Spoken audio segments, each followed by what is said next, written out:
I just have to comment on your jacket to start. Like, This dude is a little chilly out here. I just have this. That is ridiculous. That is something else. Like I mean, I'm coming from the Midwest where it's currently snowing, I think. Yeah. And coming to LA expecting, a boatload of sunshine, but it's a little chilly when you're in the shade in LA. It is a little chilly. It's still winter. Like you still have to go through the cycles of it may not, like, people hit me with all the time from the Midwest. They always be like, "Oh, you don't get to experience all 5 seasons." I don't know what you're talking about. I don't know. Was it 4 seasons? I said 5 seasons. 4 seasons. I don't know about that though. You're acting like it gets actually cold in LA, which it well, if you're from LA, this is cold. Like, this is what it is to us. Obviously, it's not cold to you because you're not like you don't from know what here. cold is. I do know what cold. I spent time in the Midwest. I spent time in up in Ohio, New York, right? Ohio, Cincinnati, and I spent time at Syracuse, in New York. So I know what cold is. Yeah. That makes sense. So I know, but when you from here, this is cold. Like, this is cold. That's why I can be out here now. This ain't cold. This is. I know how cold it can get. Chilly. You like, this is ridiculous. Well, I mean, I'm wearing a jacket on before. You had to say you got 2 jackets on. You have 2 long sleeves on, which is usually how we do it. I'm one of them guys. I don't like putting on big jackets. I want to put on anyhow. Yeah. I want to put on. I got this little tiny jacket. I want to put on I might put on a long sleeve under my jacket in LA weather if it gets cold. You know what I'm saying? But that's not chilly. Yeah. That's what I'm saying. See, that's chilly to you because y'all out there. That's not cold. We about to go out to Kansas City and it's freaking about 13 degrees. Yeah. I'm not hype about that. But this jacket's actually my girl's. We share clothes. No big deal. Me and my girl share clothes too. But I didn't have anything warmer, so I just threw this on, and I think it looks good. What else do y'all share? I think it looks good. What do we share? Weed. Right. The same. Food. Yes. I'm gonna get into everything we share. I would say clothes, not as much. She's tiny. She got these like little tiny feet. It's about. I don't think that big. If you should wearing shoes with it. I don't know if that's a. Bro, I used to. I don't know if you can. I don't know. I used to date a girl that had the same shoe size. Yeah, she had the same shoe size as me, and we used to share shoes. I was about to say I don't know if I can ever talk to somebody that has the same shoe size as me. Yeah. But wow, kudos to you, man. She actually played basketball. She was really good at basketball. I mean, okay. We played 1-on-1 a lot. And she had a good 3. Wow. How tall was she? She's not that tall. She just for some reason had some like duck feet, bro. Oh, okay. Yeah. Okay. I'm about to say I don't know if there was a basketball player that I could date or would have dated if would have bigger feet, but that makes sense. Yeah. Yeah, she had some she had some cool basketball shoes too. I had like basically double supply basketball shoes. Oh my god. She like Kyrie's, so that was well, me and my wife can't share shoes. She does not have the same size foot as me. Yeah. But we share shirts, I think. Yeah, shirts, some jackets. Because my wife likes to wear her clothes, baggy. So it's pretty easy for me to kind of, when it's baggy, then they probably fit well on me. Yeah, so, right. So Savannah's the same way. So shirts, jackets, maybe. That's pretty much it. I feel like, that's it. Pants? No. No? I don't think she doesn't like wear 33 waist. And just the style was different. It's like this style, you know what I'm saying? Fashion. Right, you're not wearing tight booty jeans. That makes sense. No. I remember when skin tight jeans were a thing though. The transition from for dudes that when I do wear the baggy jeans in the 2000s.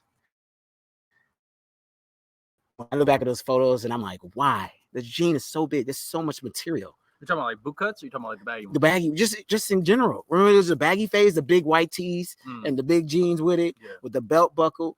You know what I'm saying? Sometimes you tucked in your shirt into your belt buckle, so people show off the belt buckle. Yeah. I know people that might still do that now, and it's terrible. That's a bad decision. Don't do that. Don't do that now. But yeah, I went back and found all my basketball jerseys, right? Yeah. And because I grew up in the 2000s, and pretty much that's when I finally had, money from my gifts I can ask for in basketball jerseys that I will actually wear out. All the basketball jerseys I had are big as shit. No They're fit. all XL. Yeah. I'm like, I got like no mediums. I can't wear none of these out. Yeah. I mean, I feel like that's still something that you want to get like a bigger size, like the plus up one. Like if you wear large, you gotta get an XL for sure. Mm-hmm. But like to your point, they used to be to further degree. Like it was like 2XL, 2XL. Yeah. I can't. I've tried it. I put a Clipper, like I have an Elton Brand jersey. I put that on with a Clippers sweater that I bought with it, which is also an XL, which is also big. So it's big on big. Like so, it's like the keepsakes that you have from the 2000s. Like you want some of them, I want to wear. Like some of them, I'm like, man, if this was a smaller size, I will wear this. I can't. I ain't gonna walk around with a dress. Like, I mean, you look like a nerd if you wear like a jersey that like actually fits you, like, or you're like about to, jump into the NBA and you're like, training to join the NBA, or like you're actually playing and it's your actual jersey. But if you are like, out for dinner or like a casual situation and you're wearing a jersey that like fits you perfectly, then it kind of looks goofy. Not gonna lie, like a fitted jersey, yeah, like a medium, like a medium jersey. Like you about to play. Yeah, like you about to jump on. I do. I feel like it depends. Like I feel like if you're wearing a jersey and a shirt under, that's the thing. That's cool. You know what I'm saying? Jersey with the hoodie. I'm most West Coast, but I understand if you're wearing like your jersey and then you got like the tight undershirt with you and you showing up at games. That's much. With the tight Nike sleeve. I mean, you might be a fan. Like, I mean, I get it. If you're a kid and you do that, go for it. Yeah, right. If you're a kid and do it, you don't know any better. You don't know it better, and you want to dress up like you're gonna be in the game because you want to feel like you're there. And I'm all for it. I probably would have did that the same as a kid, but as an adult, right? That's no, man. Yeah, and we've talked about especially if you wear a jersey somebody younger than you. We've talked about this before about like and during pickup games, like people will pull up in like NBA jerseys, and you typically the assumption is that's a scrub. That's definitely a scrub because like you don't play basketball in NBA jerseys unless you're in the NBA. Mm-hmm. And if you do it in like a pickup game, I feel like weird. I feel like it's very strange. It is very. I feel like a pickup game, the most expensive thing you should have on is your shoes. Yeah, that's true. I don't think sweatpants. Yeah. Your shoes, and it should just be like whatever after that. Yes. No. Shoes and socks. Those are the most important things to me. Yeah, that's true. Like I can show up shorts I wore 8 years ago or I barely wear, like other than pick up. I might show up with a white t-shirt. And there's sometimes I think the older I get, I do want to show up with like nicer tops just for sweat purposes. Like sometimes t-shirts just get really heavy, especially you winning games. Right. Just letting y'all know we out here winning games. We came out here to Cali. We went to go play pickup, won 3 in a row. That's true. You know what I'm saying? We had to wait an hour, which was it's a new thing now that you have to write your name. Like we haven't played ball against other adults for like it's been a minute. Like almost a year plus. Yeah. When we were playing, I feel like a year and a half, 2 years ago, you could just show up, call next, find your team, go out there and show off a little bit in warm-ups or something like that. Right. And like kind of, hey, I'm really good. Pick me up early. Yeah. Don't pick me up late. Yeah. You got 5? Yeah. Or you play well because what I used to do is go to like pickups and play extra hard in the warm-ups. Like really warm up. Show my speed. Show my yeah. Especially if I show up late. You ain't doing drills. No, not drill. Like layup drills. A little bit, you know what I'm saying? Show my I do some. I'm extra dog. You didn't see it. I used to do some sprints around, and then do some layups real quick. And this is when I walked like 13 people there. You know what I'm saying? If I walked in 13 people there, and it's the only way I'm jump line, because what guys do is wait till like 15 guys are there, and then kind of start playing. Especially if I get there when the game hasn't started yet, because then it's easier to like. You can show off a little bit. So I do all that stuff. I show off my hops real quick. I show my shot a little bit. Show off fast time. I do some sprints to warm up. So I can jump line. Somebody might have been waiting on their friend and like, I'm gonna pick him up right now. Yeah. And that's the only way I had to be able to get on teams, because if I got picked up just automatically because I was there, being short, it probably take me 4 or 5 possessions to get the ball. That's why I am a good rebounder, which you always kill me about. Yeah, he is a good rebounder. That's one of his games that he's excelled in. But timing. I will say that you gotta demand that ball, which I'm sure you already know. But here's how I don't know, like the white man can't jump whole thing has really resonated with me. The fact that was it Woody Harrelson? Mm-hmm. When he pulled up, looking like just like a we scrub. definitely could do that. How I've always positioned my pickup basketball sense. It's sense in like what I wear is that I'll wear some scrubs. I'll wear from sweatpants and like whatever. But the idea is that like I'm not trying to look like I just spent $150 on my attire. That way that I can maybe get some false assumptions down the line. So I can just cross someone up and be very gratifying doing that. Oh man, people think that you're trash, but then you're not. That is the best thing. That is the best thing. You know what I'm saying? And I think that's why I'm not as aggressive when it comes to like asking for the rock. Yeah, that's true. Like when I get there, like I'm not like, hey man, give me a rock. Like I think the indication that I'm coming to you and being like, hey man, let me rock PG. Like, especially if you're a big man or a heavier set guy or a guy that just, I don't know. Yeah.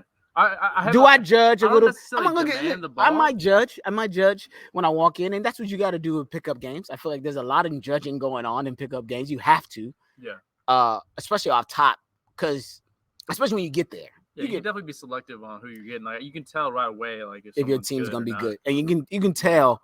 Typically, you can, and you got to be checking out. Like, are you going to make sure you're on a good team? Sometimes you want to get picked up, and you might skip one because you just don't want to be on the team that's about to go.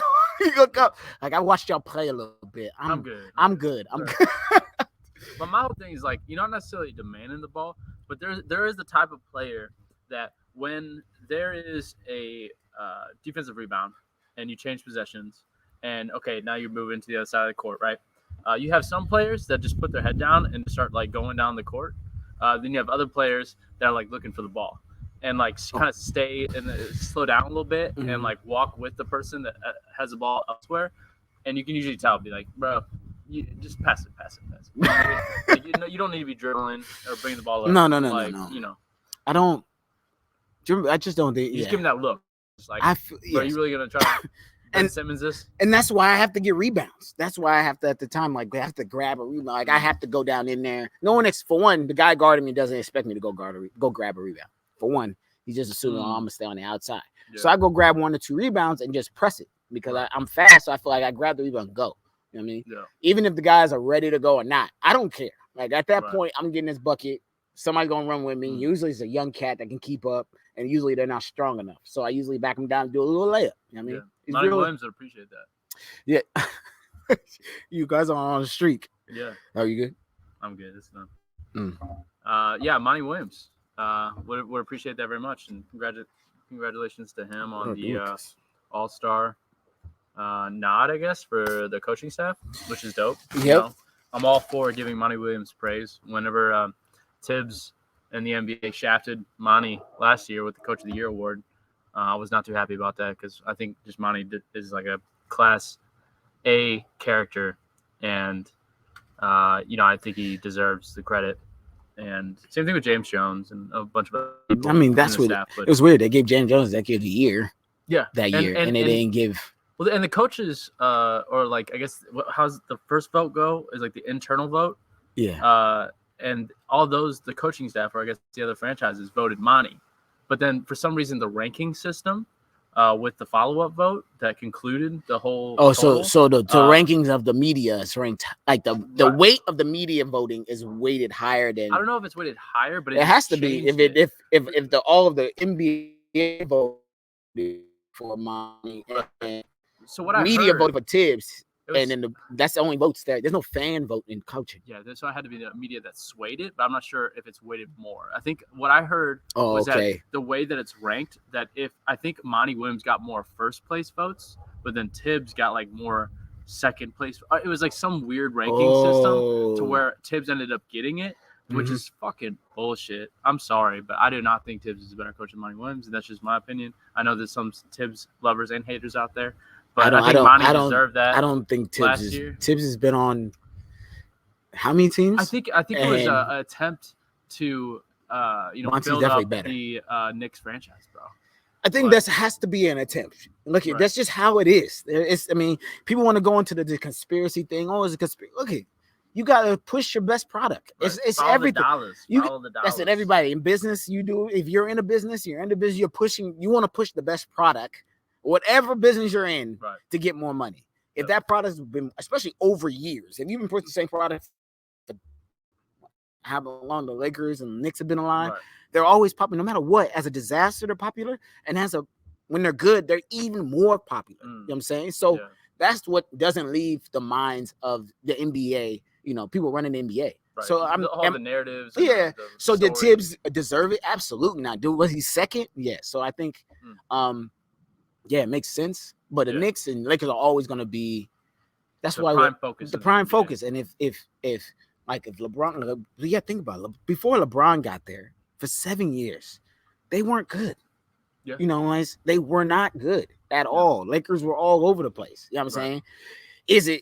But what Laker fans have is that they can say, oh, it's just 7 years of being bad. You know what I'm saying? Right.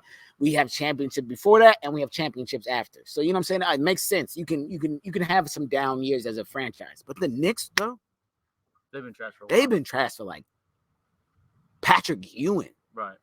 Yeah, okay, Larry Johnson, Allen Houston era, they were decent. Carmelo a little bit, but no chips. No chips.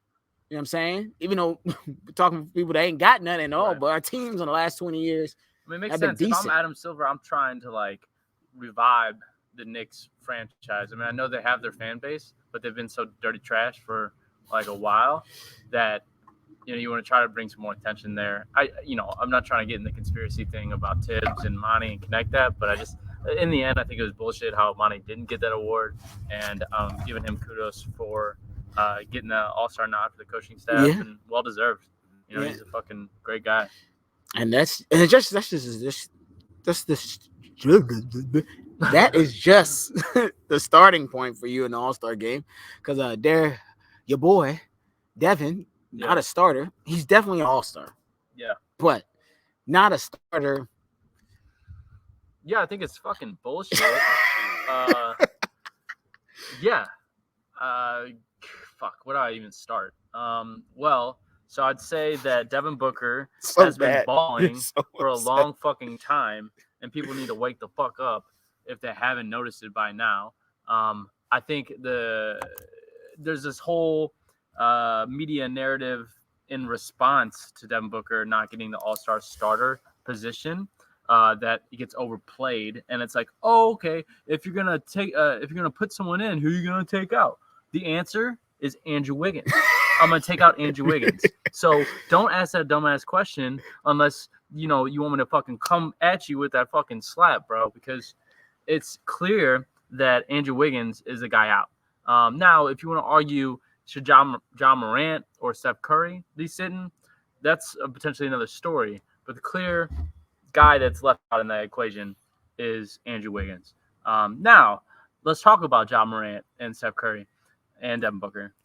I'm saying that arguably Devin Booker has very similar stats to them both. Obviously some of the players excel in certain categories than one another, but Devin Booker's in that conversation. So to sit there and say that hands down those two players are better than Devin Booker, that's a whole other conversation we can go into. But the truth is that Devin Booker has been balling.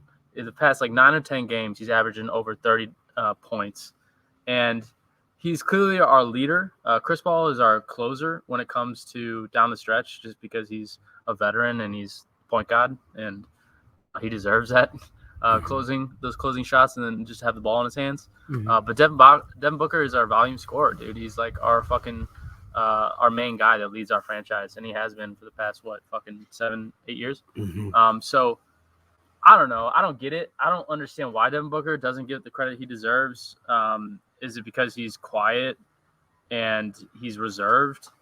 and he's not like outlandish or very flashy. He's just like textbook, perhaps. But I don't know, man. It's just like I've seen it for his whole career, him getting slammed. And at the beginning of it was like, oh, the Suns aren't winning enough. They're not winning. That's why he doesn't get his credit. Okay, we're fucking winning. We've been winning. And we're clearly the best team in the NBA right now. And we still don't have a fucking all-star starter. So tell me that. Riddle me that. I got nothing. The criteria for fucking all-star starters changes every year. Wow. It does. Wow. Yep. And then all we can fucking still talk about is this goddamn Raptors mascot.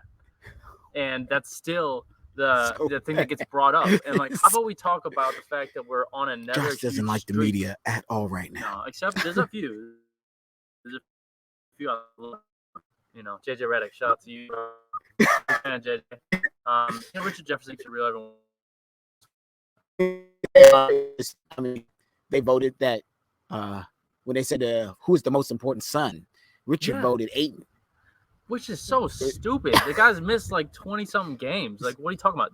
So let's talk about that. So they had a voting of who makes the biggest impact on the Suns? Yes. Is that what it was? Okay. Yes. And it was Richard said, like I said, Richard said Ayton. Perk said Bridges, and CP3. She said CP3. Yeah. No one said Devin Booker. So it just blows my mind. I truly just don't understand it. Someone needs to do like a deep dive into like why Devin Booker gets so much. I think he gets so much slander because, like I said, I think a lot of people see. I don't know. They see Booker in this lens where he thinks there's a lot of other Bookers in the league. D Bookers. There's not. And what it was also playing in a smaller franchise like a Phoenix, you know what I'm saying? You don't get too much love, especially after the years of Steve Nash. So he didn't get too much love his first years. And which people got to remember, he was a 22-point guy before Chris Paul. And that's what it is. It's the Chris Paul effect also. Not being noticed over those years when he was getting better. And then finally getting to a point where he's in his prime to get a guy that's not fully in his prime anymore, but is still really good at CP3. The thing that follows CP3 is his CP3 effect, which he makes everybody better. You sent it to me. Biombo is playing out of his mind. He's 12-0, 12-13. He's 13-0. Yeah, 13-0 when he plays. Yeah. So y'all are. So what it is that CP3 effect that they give to everybody. I personally think it's CP3 effect for big men. I don't think it's too much of guards. He makes guards better, like other guards better. Yeah. But I think he makes big men and forwards and you know what I'm saying, like obviously he thinks power forwards and centers and small forwards better because of his game. But I don't think the CP effect should be an effect on why D Book isn't getting the love he should get. By far, the D Book is the most disrespected player in the league. Even close. There's no number two. You can come, everybody can try to say that it's like Damian or no. LeBron's not disrespect. That's hate. LeBron there's no disrespect there. If you're talking about LeBron, you're a hater. Yeah. He has championships. He has, you know what I'm saying? Right. He has accolades. Like, come on. You're a hater. Yeah. D-Book doesn't have any of those accolades. He hasn't won, scoring titles. Right. He hasn't won Rookie of the Years. Mm-hmm. He hasn't won, he hasn't really won an award. Right. You know what I'm saying? Yeah. So he barely snuck in the All-Star game. Yes, last year he has how many All-Stars? Like what, two? Two, and he barely snuck in both of them. Yeah, so he got one because someone got injured. Like you said, the other one I think was also because he got injured as well. I think so. There's one player I want to say every 10 years where we're like, man, this dude is the most disrespected. And before Devin, it's Mike Conley to me. Mike Conley in his prime is crazy. People look back and be like, why did Mike Conley get paid that much? I'm like, bro, you're a casual. Calm down. He's balling. He was crazy as a Grizzly. Yeah. Nuts. You know what I'm saying? He deserved that money. Right. And that's why he's still really good now. Like, still, he's an asset to the Jazz. You know what I'm saying? He's not so I think before Devin, it was Mike. And I can't remember. I'm trying to think of the person that was before Mike Conley. As one of the most disrespected players. Woo! I don't know. That's close. That might be something. I I don't think know. I mean, I bet you Scottie Pippen would tell you that was Scottie Pippen. Yeah. It definitely would. Yeah. Because look at Scotty, bro. You can't be mad. I mean, you're mad because made you get a cheap contract. And then you were on that cheap contract for so long, and Tony Kukoc coming in making more money than you. And I understand. I believe that. I believe he's really that mad at Mike for having millions of dollars not get into his pocket so he can help the team. But then Mike turn around and get that ginormous 1+1 contract before he leaves. And then poor Scotty. I mean, he's still making that money though. So I mean, he's selling that book, I'm sure. But this is another reason why I feel like Ben Simmons will never come back to the 76ers. You know what I'm saying? Ben Simmons is out of right. I know they're trying. I think they're pushing on. They're trying to trade him, and they're looking for trades. And everybody keeps saying that Daryl Morey is definitely now focused on getting James Harden, so he's saying no to everybody because of that reason. But Ben Simmons has lost $19 million. He's about to lose 12 more. People in the circle saying he doesn't care about the money. That's deep. So you don't care about $19 million? And it'll be by the end of the season, dog. It will be 20. What did I say? 18, 12, you know what I'm saying? 11. That'd be about $31 million. Damn. $31 million. Don't know why it took me that long to do that math. But $31 million. That's a lot of fucking money. I think that's why. That's just unbelievable. Like you can't tell me that doesn't matter to you.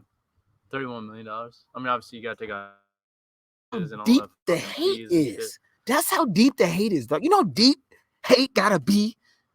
You just mad at somebody for $20 for not giving me $20 back. You know what I'm saying? You won't talk to somebody for $100 back. I don't think it's necessarily hate. I think it's more of an ego play on both sides nowadays. Because Daryl Morey is obviously very egotistical and stuck in his ways and never really adjusts his gameplay. We saw with the Rockets, the fact that PJ Tucker, was fucking was he 5'9"? Yeah. Or I'm sorry, 6'9", right? PJ Tucker? Yeah, he's like 6'8". 6'8". Well, right in the middle. Anyways, he was a very short center, and they still rode that out. I know they had a great record and all, but that team was not built for the playoffs, and everyone knew it. Everyone knew it, and he was still kind of like, decided to go that route.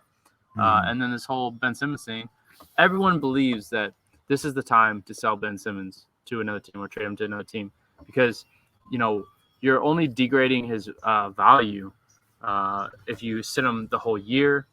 And he's not coming back. He's not coming back. Embiid's prime. You're not wasting his prime. What you mean, bro? You mean because Ben's not playing with him right now? No, because they haven't got somebody to help him? Yes. You're sitting on an asset that can help you win a championship. And Joel Embiid is playing MVP basketball right now. And Joel Embiid, we all know, is fairly injury prone. So I don't know. The future, no one can predict the future. So it's like whenever Joel Embiid played MVP basketball, I think you try to win this season, not next season. But I think that's when I said I don't think it wastes his prime, but I honestly believe anybody they trade for, if it's not James Harden, the 76ers are still not good enough to beat the Bucks. I don't know or the Nets. They're good. They're not that good. Honestly, they're all dysfunctional and shit. But you don't. So if they got, you think next full strength. So full strength both sides. Full strength both sides. I think it would be wow. I'll stand by that. You're wild. I'll stand by that. So now who are they getting? Ben Simmons has got to get traded. Okay. You know what I'm saying? Obviously now James Harden is off the table because he's on the Nets. Right. Who do you believe in the league they can trade for that gets them better than the Nets with James Harden, KD, and Kyrie fully healthy? Please tell me. You're tripping. You done? All right. John Collins. That's it? Yeah, John Collins and maybe Bogdanovich or something like that, just to match salaries, or trade Tobias Harris and get John Collins and Bogdanovich, or fill in the fucking gaps. But anyway, so John I Collins, think that they're missing a true power forward. I don't think Tobias Harris is a power forward. I think he's a small forward. I think he's a terrible defensive player. So I think that would help Diet relieve Carmelo. some of the defense need, at the 76ers level. And then, he'll be able to, throw down. He'll be a rim protector. John Collins is a really great player. So I think that would definitely make them better than the Nets and potentially a fighter against the Bucks. Boom. You said Bucks, but I'm talking about the Nets, though. I said that. I said that Bucks and the Nets? I said that that would make them better than the Nets, and then that would make them a contender to the Bucks. I think the Bucks are better than I'm the sorry. Nets, My mind was blown because I don't think anything they do is better than the Bucks. No. There's nothing. There's nothing the Sixers can do. Like the Bucks are good. Good, yeah. Yes. Be ready to see them in the finals again. Okay, we're gonna get a Suns Bucks finals again. I hope not, because I had nightmares about Chris Middleton. Man. Yeah. You really scared of the Bucks. That's why you don't like the Bucks. Go ahead. There you go. No, we see I like the the fear. Bucks. I respect the Bucks. Fear the deer. I respect the Bucks. Ideally, I don't want to play them again because they're a very good team. Yeah, they're the team I fear the most. Let's jump back into current times. And the Nets are dysfunctional. The Nets are injury prone. The Nets don't have a Kyrie every single game. Yeah. All this other stuff. Because of that, they can't beat the Bucks. Yeah. Okay. If the 76ers do make that trade and get a John Collins, that's not beating the Bucks either. I think it will put up a fight for sure. Yeah. And I don't even think if the 76ers, they'll have a tough time with the Bulls. I think everyone's gonna have a tough time with the Bulls. The Bulls are a good team too. Yeah. I think they got a lot of good teams in the East. That's why I think it's more up in the air. But I'm saying that, like, my point in the beginning was that you're wasting Joel Embiid's prime by not trying to win now. And I think Daryl Morey, by holding on to an asset that he thinks the equivalency of value is top 25 player, right? That's because that's what he wants to trade for. James Harden is top 25 in the league. That's what he wants to trade for, though, right? Yeah. So if you're holding on to an asset that's apparently a top 25 player, and Joel Embiid is playing MVP basketball, then what the fuck are you doing? Like, you gotta somehow get something out of that now, not next season. Next season is not the answer. You need to win now, and that's my point. And okay, yeah. So, I mean, what the fuck is this? I agree that they should make a trade now. I agree. It just needs to happen. It's only the ego thing if he's trying to go for James Harden. Yeah, I guess you're wasting his prime and getting Joel Embiid in some big games so we can all see him lose against a better team. So it doesn't really. And how do you know James Harden even wants? I don't think he does. I don't think he. I said people were saying. I'm not saying. I don't think he. I don't. Yeah. I think a lot of people are. I think because the love fest. They believe Daryl Morey and James Harden are love. You know what I'm saying? They just. I assume with all these rumors are that they must be really good friends, and that's why that's the talk. And then James, it doesn't help that James is saying, like, I'm going to test free agency. It doesn't help that James is saying I'm not going to resign, but then I'm going to go to free agent. But then also saying, like, I'm just hurt because our team isn't fully strengthened. I know how good we are with it. You know what I hear? I hear James Harden saying, I want to win this year because I do want to leave. Mm. If he is, like, not talking about the 76ers anymore. Yeah. If me and James's mind, and I'm just going to try to jump in there, is that he's on the fence. He wants to leave. Yeah. I think he's free agency, tested, and then his sound in the media, like, he's openly talking about how Kyrie, I wish he can get the vaccine. Like, Katie's like, I don't want to say, like, what, I'm not going to tell a man to do what he has to do. But right. James is like, dog, get the vaccine. Right. No, like, get it. He made a statement that's saying that he wished that he was on, all the games. All the games. He's wishing that. He wants it there, and he's and I understand Katie's also saying he wishes he was there all the time, but James actually said, like, bro, like, I want get the vaccine. Okay, anyway, you can get it. So it can be there all the time. He's actually said what he knows and feels. What he knows is the problem. Right. Which everybody knows. But I believe with those statements and wanting to leave, he wants to leave, but his homies are KD and Kyrie. So he wants to win one with them. That's why he's trying to tell Kyrie to come on back. Like, bro, come on back. KD's going to be back and healthy. We can win one right now. Yeah. We can win one right now because, honestly, guys, I don't want to be here no more. I do want to. I want to go play with Joel. I'll go play with Joel. Yeah.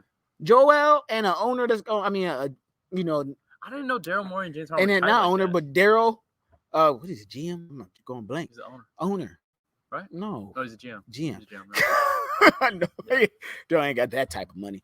But yeah, like he wants to go there. I mean, you got to think about it. Long term, that's a better place for him. Less we can go back and doing what James Harden does in the 76ers with Embiid. He can be James. He doesn't have to be a facilitator. When he with the Nets, he has to be a facilitator with all three of them on the floor because the other two are not facilitators. You know what I'm saying? Somebody before with the Nets, bro. They're missing fundamental aspects of their game. Overall. Like, I'm not saying that they're not skillful because they are. They're probably the most skillful team in the NBA.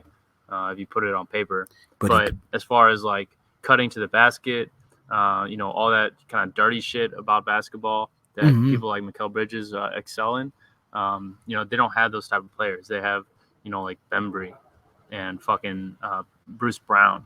And I'm not saying that they're bad, but I'm just saying that they don't have a good roster. They don't have a holistic roster. No. They just have 3 stars and, Blake Griffin, whatever the fuck that is. No offense to Blake Griffin, but I'm confused by his kind of role on that team. Yeah, the Nets are a quintessential big three. Like when you think about a big three, like there's other we could hear and sit here and try to talk about there's other big threes in the league, but there's only one. Right. You know what I'm saying? It's only the Nets. Right. And that's why they always win in history has taught us that big threes do win championships. So it's hard for you, not all the time. No, yes. Big threes in their prime all the time win a championship. That is a very true statement. So what people were seeing was that shout out to we in LA, you know what I'm saying? Helicopters. This is truly shows why we're in LA. The helicopters all the time. But here's my thing with big three. Hold on. I just want to make one statement. Okay.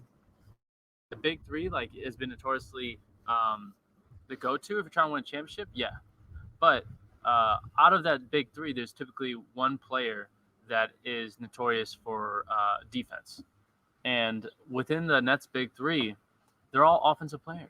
And that's none of them can play defense. No, it's not. KD can play a little defense. No, it doesn't always have to be like that. They all KD can play defense. Kyrie can play defense when he wants to. And Kyrie cannot play defense. Kyrie can play some defense. Stop it, bro. Every time he's on the court, people pick him out and try to back him up. He could play some D. I'm not saying it's like top caliber. Cannot play D, bro. Okay. They we'll okay. So now Ray Allen couldn't play D. Chris Bosh could though. But that's what I'm trying.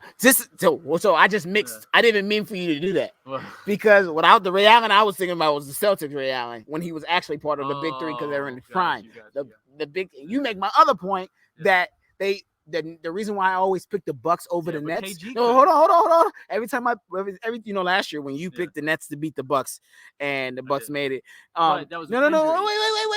Wait. Yeah, I understand that, but the reason why I believe that was because the Bucks had a fourth guy that was still solid. You know what I'm saying? Who? And they're dang. Who would they? Oh, you already know what you're talking about.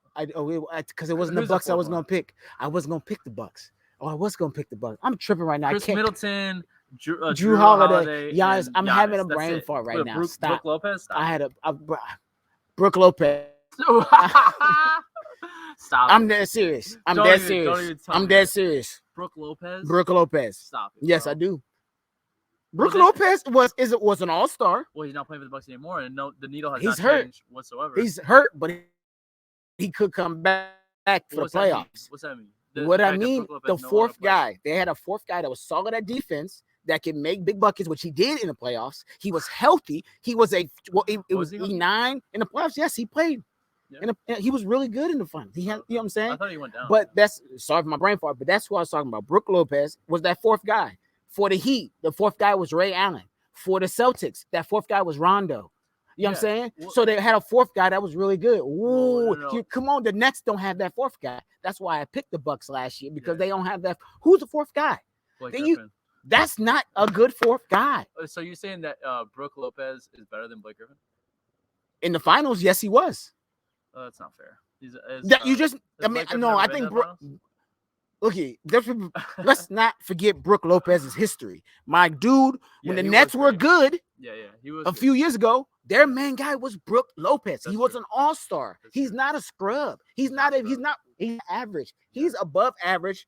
He was at one point one of the best centers in the league. And they were playing with Giannis, Drew, and Chris. That's what I'm talking about. The fourth guy that still was an all-star. The all-star caliber guy the Nets have right now is LaMarcus Aldridge. And that's another reason why I was with you. Until when he went out, I was like, okay, the Bucks can beat him now because their fourth guy was LaMarcus healthy. Now they got LaMarcus back now. He's not the same guy. Blake, his prime years were in a little bit in Cleveland and a little bit in Detroit, but then he fell off that prime. You know what I'm saying? But here's why your argument doesn't make sense because primarily your main point of your argument being valid is that since the Bucks beat the Nets last year, that proves your point, but that's not the reality because we have to put into context. I just proved my point with other big three teams with a fourth guy. Aldridge and Kyrie were down last year, so they were missing like two key guys in their lineup, and that's why they lost to the Bucks. Why do we always come back to this healthy tip? Okay, what do you mean? Why do we always come back to it? Kyrie's not playing as a huge. I understand that, but winning look it, man. But dog, when you win a championship, one of the main things is health. That's true. I'm sorry. I hate to go to that argument. It's all, because that's all you got. It's a terrible argument. It's terrible. We didn't win the chip because what team was healthy. I'm sorry, your team your one of your players got injured. Yeah. You know what I'm saying? That's not your fault. I'm speaking from a Clippers fan where my teams were healthy and we still weren't winning big games. Yeah. So I know how much health matters because I believe the Chris Paul, Blake Griffin year when we got. I don't know how to put things into perspective. I understand. I remember that. Right. But if they're head to head, I still believe fully strength. Last year, I believe fully strength. I think Bucks still win. Interesting, because they barely beat the Nets when. I just think it goes like 7 games, and you have to make a pick, and I pick the Bucks. Okay. You know what I'm saying? I mean, it is. You do play down to your competition typically in basketball. So oh my god! No, I'm agreeing with you. I'm saying that no matter if a team has got a more skillful player, it doesn't always make it to where you are going to be a clear favorite. I think it's a make or miss league. And sometimes the addition of Kyrie could potentially help or be detrimental to their momentum or to their chemistry and stuff. I don't know. I just think that's one of the main reasons why I don't think the Nets are going to do anything this year is because they're so dysfunctional and they don't have a certain chemistry because they haven't been playing together. And that shit does matter, Yeah. Well, Ben Simmons, you need to make sure back to you. Yeah, back to Ben Simmons. You gotta get some guy. Tell James Harden to stop talking. That's what Ben Simmons needs. Ben Simmons needs to call up James Harden and be like, "Hey, bro, chill. Just say you're not coming, right? So I can get traded, right? And then if you want to come, you go ahead. And then you can come after that. Come right ahead. But let me get off the team right now. I'm losing a lot of money. I'll give you $1 million to lie. Right. Don't call Daryl Moore. Yeah. Don't call Daryl Moore for the rest of the season. Right, I'll give you $1 million to shut up. Don't say nothing. But before we get out of here, I need to hear who do you feel like is gonna win the slam dunk contest? This one I think might be a good one. Yeah, I think it feels like Jalen Green, Cole Anthony, Obi Toppin, Toscano Anderson, right? Yeah. I believe with those 4 guys, it's gonna be a good one. Yeah, I think who's got the most hops? Jalen Green. Really? Well, I mean, I think for Jalen Green for his height. Right.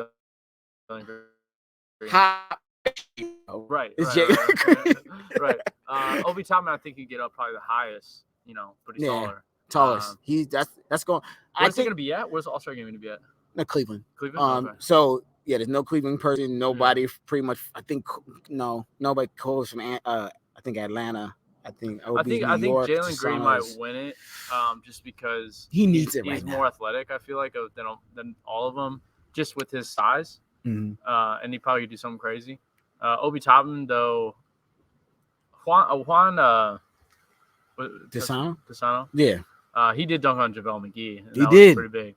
I think that's why he has one of the biggest dunks in the year in there. And I believe Toscano's one of those guys that reminds me of like the the middle of the packs guy in the slam dunk contest, the guy that you don't expect to win, but could win. Right. But which is weird to say, but could win. But he has to come. Like I feel like he has to take it seriously. Obi Toppin's the guy that came in the league. Everybody knows a dunker.